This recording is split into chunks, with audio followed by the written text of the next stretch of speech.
I'm Kevin Hoagland from the Gold Prospectors Association of America, and today I'm here to share with you 2 items that you received in your membership kit. The first one is your 14-inch Gold Catcher gold pan.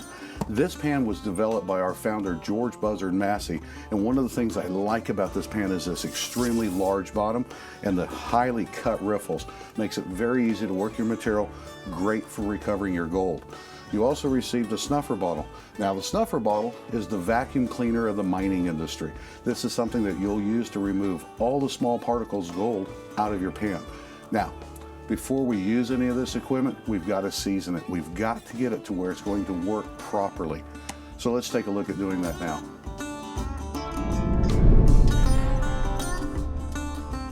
Before you start gold panning, one of the things we've got to do is get this pan prepared to where you don't lose gold.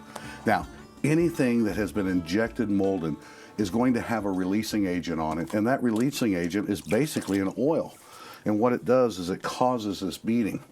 Now, that type of beading, fantastic wax job on your car, but definitely not something you want on your gold pan. We've got to get rid of that. The only thing in the world that'll cause gold to float is oil. So, easiest way to get rid of that, we're going to take a little material and just a small amount. We're going to put that into our gold pan. Get a little moisture in there. Then I'm going to take some liquid dishwashing soap. Now, make sure not to use any dishwashing soap that has like a citrus scent to it, because that citrus scent is an oil. We're trying to get the oil out of the pan, not introduce it. Now, simply take that material and just start scrubbing it in.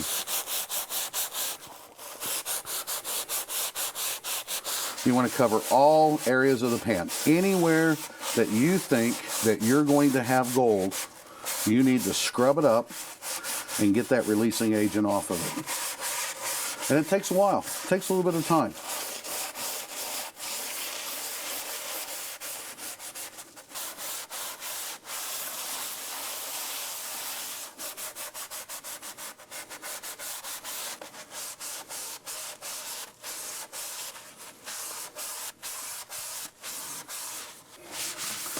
When you're cleaning your pan up and getting this releasing agent out of it, don't be afraid to really get in there and scrub it. You know, quite frankly, the worse the pan looks, the better it works. For the most part, I've got a pretty good bottom area of the pan. Very little beading. And you know, as we start putting material in here, that'll actually start to change itself. All right, now it's time to do a little panning.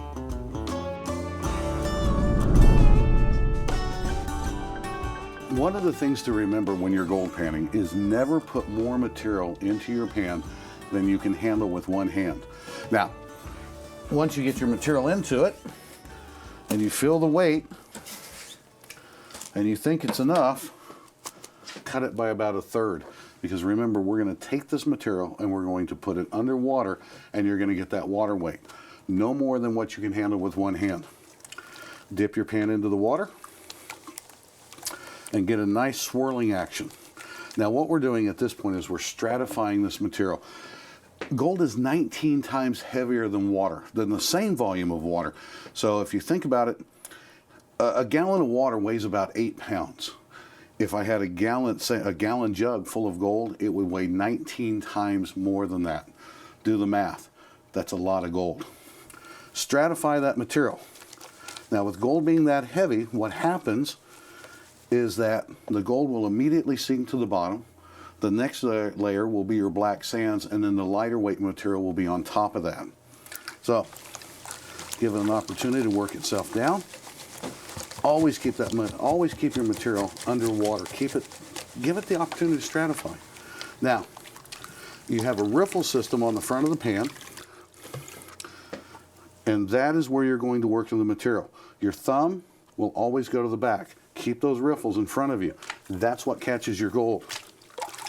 Now let's take this material, work it down just a little bit more. Now what happens is, if I don't have this material completely underwater, let's just say I've got a little bit of water in here, and I try to work that material, all I'm doing is percolating that gold through it. Get it under the water, work it down, allow gravity to do its job. Now, let's see what we've got.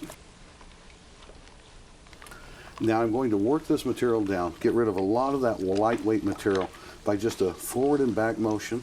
Remember, keeping it underwater, and also a little bit of a side-to-side motion. Bringing it back, tapping the side, still keeping it completely submerged, and re-stratifying that material. Now, if I do this properly, when I get done, what I should have left in my pan is nothing but my black sands, a little bit of the lightweight material, and my gold. Again, remember, gold is 19 times heavier than the same volume of water. It wants to go to the bottom. Give it the opportunity to go there. Now, let's take a look. I've got some black sands. I've got a little bit of lightweight material. And I've got some really nice gold in the pan. Now, notice how the gold's not really moving around in the pan? That's because of the specific gravity. The gravity of this gold, the specific gravity of this gold, will just make it settle right to the bottom of the pan. And if your pan is seasoned properly, it's not going to move around. Now, I can get really aggressive, and I can move it around, but there's no need. It's a lot of finesse. All right, I'm going to work this down just a little bit more because I'm comfortable doing this. For those of you that are just starting, you might want to leave a little bit more material in your pan until you start feeling confident that you're not losing any gold. You know, one thing you can do just to practice is to get some BBs or get some lead shot, tiny pieces of lead shot, and toss those into the gold pan and toss in a little bit of dirt material with it. Lead is about half the weight of gold. So as you pan, when you get down to the very bottom of it, if you've kept your lead, you'll keep the gold. Good way to practice. I'm down to these final black sands and a little bit of gold. And a lot of people get really nervous when they first start gold panning about losing their gold. Now, you know, once you have it down to this point, you've got this, it's not really going to go anywhere. Remember, it's very, very heavy. And I'm going to show you a trick that I do to teach people a little bit more about panning. I'm down to the gold. At that point, you want to get it out of the pan. We're not going to take it out of the pan. I'm going to throw a little bit more material in it. I'm going to stratify that material. And I'm just going to pan this down pretty quickly. Stratification, keep it underwater, work that material down, bring it back a couple of times, keep it going, re-stratify. Always tap it. When you tap it, that allows that gold to settle down to the bottom pretty quickly. Right back down to our small amount of black sands, a little bit of lightweight material, and there's all my gold. I'm not going to lose that gold once it's in the bottom of the pan unless I just get really crazy aggressive with it. And, you know, at the price of gold today, I don't recommend that you do that. Now, there's still a lot of black sand left in there, but I want to go ahead and snuff this up.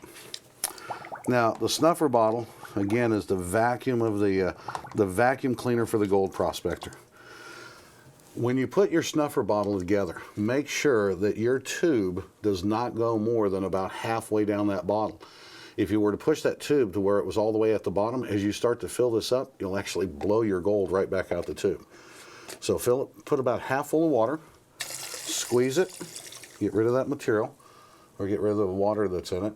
And what I've got is a squeeze tube, and all I'm going to do is just go in. Let's get a little bit more water in there. Is go in and just vacuum up that material. So now what I'm doing is I'm getting my gold out of the pan. Still got a little bit of black sand in it, but we're going to work that down a little bit. And I'll swirl it again. A little bit more gold shows up. Always shake your snuffer bottle and make sure that there's no gold locked into the tube. And just continue to vacuum that up until you don't see any visible gold in your pan. Now, when you're getting started, don't throw away your black sands, because I will almost guarantee you that you're not going to get all of your gold out. Take them, throw them in a 5-gallon bucket, throw them in a coffee can, whatever you want. See, even I missed a piece. And at the end of the year, take that material and just rework it a couple of times and get a little bit more of that gold out. I've actually had a pretty good Christmas a few times over the years, just out of my super concentrates, the material that was in the final of the pan. We've got the gold out of our pan into our snuffer bottle, and that's what comes in your membership kit. Now we're going to take a look at some of the other prospecting tools that we offer at the GPAA.